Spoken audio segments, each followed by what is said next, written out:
Bonjour à tous. En fait, quelque chose me préoccupe. Je voudrais vous parler de quelqu'un que vous connaissez, sans doute que vous connaissez bien, et peut-être qui vous ressemble, l'individu hyperconnecté. Alors, ce qui me préoccupe dans l'individu hyperconnecté, c'est qu'il est facile à trouver, il est facile à voir dans les transports, ici tout à l'heure, dans le petit sondage auquel vous avez répondu, mais finalement, pourquoi est-il hyperconnecté ? Est-ce que nous avons eu une envie soudaine? Est-ce que nous cédons à une mode, par exemple?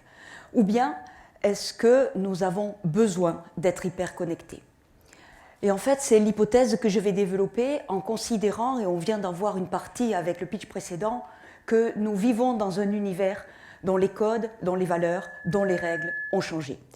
Donc nous sommes aujourd'hui, certains auteurs le montrent, dans une société qui est dite hyper moderne. Je pense à deux auteurs particulièrement. Un philosophe allemand contemporain qui s'appelle Hartmut Rosa et puis un urbaniste français de génie qui s'appelle François Hacher.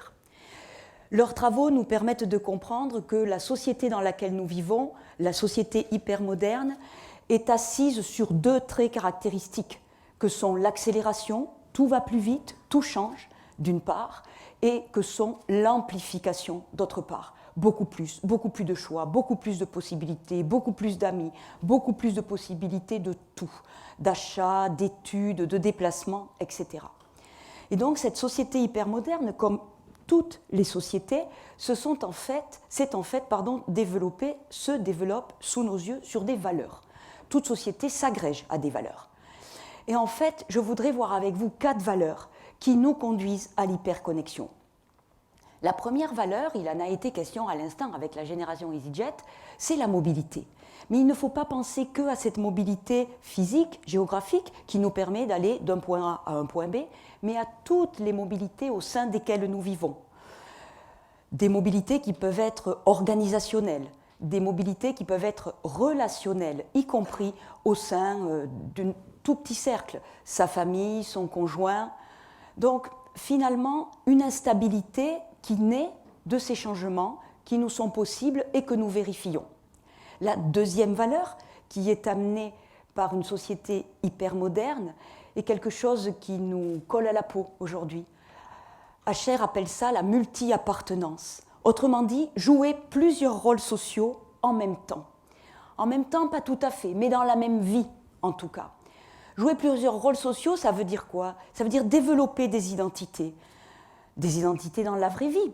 Je peux être chef de service, je peux être la voisine de quelqu'un, je peux être très active dans une association, ou je peux simplement faire partie d'un collectif comme un collectif de quartier.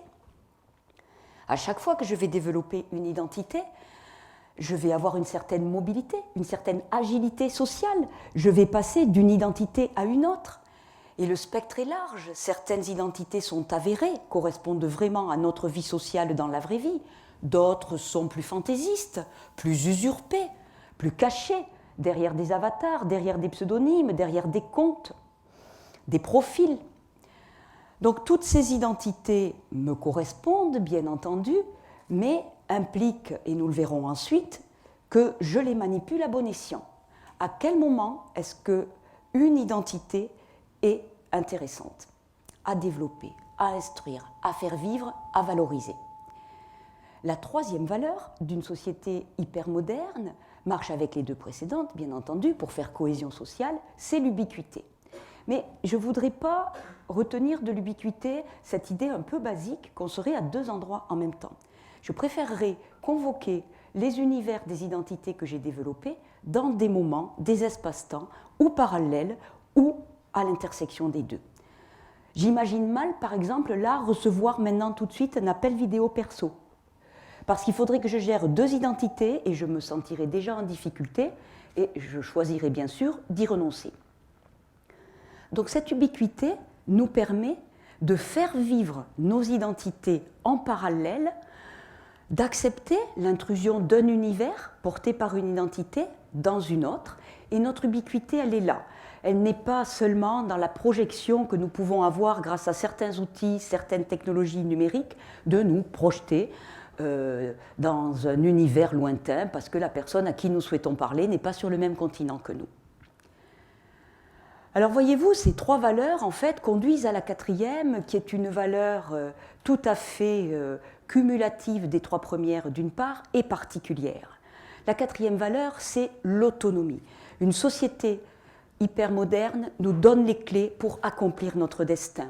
On parle d'auto-accomplissement, pour choisir notre vie, pour nous positionner comme nous l'entendons dans certains cercles, dans certains métiers, dans certaines compétences, dans certains univers, urbains, ruraux, cosmopolitains, etc. Donc l'autonomie, je la considère comme un super pouvoir qui nous est donné dans la société d'aujourd'hui, la société hypermoderne. Mais Marvel nous a bien appris que tous les super pouvoirs avaient des inconvénients. Et l'inconvénient de ces valeurs et de l'autonomie, c'est que nous devons choisir. Nous devons choisir tout le temps. Nous devons choisir de plus en plus vite. Nous devons choisir sans aucune hésitation. Il ne faut pas oublier que le choix, c'est un double stress. Le choix, d'abord, qu'est-ce que je vais retenir, qu'est-ce que je vais évincer, et ensuite, dans la durée, une fois que le choix est fait, ai-je fait le bon choix? N'aurais-je pas dû choisir autre chose? Dois-je repartir en arrière et modifier mon choix? Donc cette autonomie nous conduit à un stress généré par le choix. Ce choix soutenu par l'amplification et l'accélération que j'ai déjà mentionnées. Donc l'hyperconnexion est une réponse à cette situation. Et l'individu hyperconnecté, en étant hyperconnecté, prouve ses capacités d'adaptation à la société hypermoderne. L'espèce humaine s'adapte depuis fort longtemps. On pourrait remonter à l'anthropologue et historien Leroi-Gourhan et ressortir le silex biface, premier outil qui nous a permis de nous adapter à l'environnement. L'hyperconnexion, c'est l'outil contemporain pour nous adapter à une société hypermoderne. D'abord, nous avons besoin tout simplement de la connexion, brute en quelque sorte, parce que nous devons avoir accès à des outils, des applications, des logiciels, des systèmes divers et variés, embarqués par exemple, qui vont nous permettre des informations, des prédictions, des simulations qui vont éclairer nos choix. De ce fait, la diminution du risque et du stress va être avérée. Mais le problème, c'est que le lendemain, le coup d'après, de nouveau, il faut choisir. Si je me renseigne aujourd'hui sur la météo de demain, c'est très bien, mais demain, la météo de demain, elle ne vaudra rien, il me faudra la météo d'après-demain. Donc je suis obligée sans cesse de me connecter, d'où la notion portée par le préfixe d'hyperconnexion, parce que sans cesse, je dois actualiser mon niveau d'information, mes outils de prédiction, mes outils de simulation, pour refaire des choix, y compris les mêmes sur un trajet quotidien, par exemple. Donc la société hypermoderne, par les valeurs qu'elle nous propose, nous conduit à être des individus complètement hyperconnectés. Bien sûr, on voit tout de suite les avantages et les inconvénients qu'il pourrait y avoir, mais je voudrais insister sur, finalement, la façon dont les choses se calent relativement bien et s'encastrent, s'imbriquent les unes dans les autres, c'est-à-dire qu'il existe aujourd'hui un univers, un écosystème dans lequel l'individu hyperconnecté va pouvoir s'épanouir complètement et donc vérifier l'autonomie dont je parlais, se prendre en main, décider de ses choix et être calme sur ses choix et pas angoissé ou stressé. Cet écosystème idéal pour l'individu hyperconnecté, il se vérifie par deux syntagmes que nous manipulons très fréquemment, Smart City, ville intelligente. Autrement dit, une ville, un espace-temps, un lieu qui va nous permettre d'être hyperconnectés pour accomplir ce que nous avons décidé d'accomplir, pour valider nos choix, pour vivre nos vies, puisque nous avons plusieurs identités. Alors en fait, bien sûr, la Smart City, c'est à la fois un projet de développement économique, de marketing territorial, de développement durable, de citoyenneté. Les idéaux sont confus et sont nombreux. Et j'ai envie de dire qu'aujourd'hui, on trouve beaucoup de choses dans les Smart Cities, selon qu'on se réfère à des villes capitales ou métropoles européennes, ou selon qu'on regarde, par exemple, du côté de la Chine. Vous connaissez tous Alibaba. La ville racine d'Ali Baba, c'est la ville de Hangzhou, dans la province du Zhejiang. Ali Baba, avec le gouvernement local, a développé tout un dispositif pour réguler la circulation. 10 millions d'habitants, beaucoup de soucis de trafic routier, autoroutier et de transport en commun. Mais on va en profiter, puisqu'on a mis des caméras partout, pour développer un logiciel de reconnaissance faciale. Et l'un dans l'autre, on régulera les flux et on introduira une société de surveillance. Mais il y a aussi, et c'est à ça que je voudrais revenir, des fondamentaux dans les idéaux de la Smart City.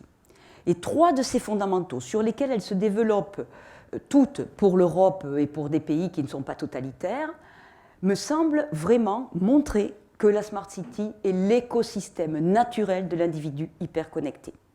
Le premier, vous pourriez répondre à ma place ou le dire à ma place, c'est la mobilité, encore une fois.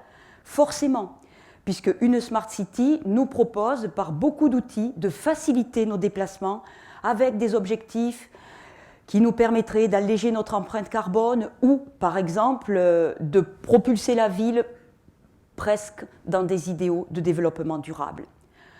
Donc nous trouvons des plateformes, je pense à la première qui s'est développée, OpenStreetMap, mais nous trouvons aussi des outils qui nous sont proposés, des applications pour du covoiturage, pour de l'intermodalité, commencer à pied, finir en trottinette avec au milieu du tram, du train ou que sais-je encore. Donc la mobilité, cette fois-ci vraiment géographique, est un point sensible de la Smart City.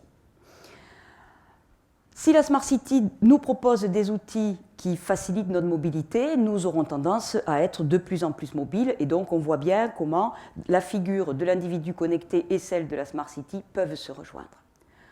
Le deuxième élément que je voudrais vraiment mettre en avant parce qu'il me tient à cœur, c'est celui de la participation. La Smart City porte des idéaux d'open government, de nouvelle gouvernance, de transparence. On a eu les rencontres de la participation presque à côté d'ici, à Grenoble, en début de semaine, et on a vu à quel point des mobilisations citoyennes, des collectifs citoyens pouvaient façonner une partie de la ville et peser sur l'action publique.